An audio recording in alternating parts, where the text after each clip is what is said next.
nanti saya perbanyak lagi ya. Jadi masyarakat bisa tahu, bisa melaporkan. Tidak hanya 5 CCTV yang tersebar, kita butuh ratusan bahkan ribuan CCTV yang ada di Palembang, termasuk di ruang-ruang publik. Termasuk juga ini adalah sebagai salah satu alat bukti bagi masyarakat yang membuang sampah sembarangan.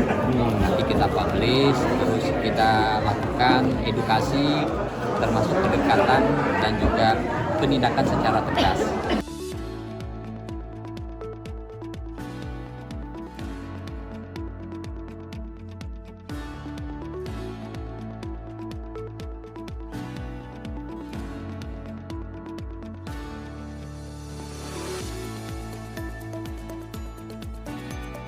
Dengan demikian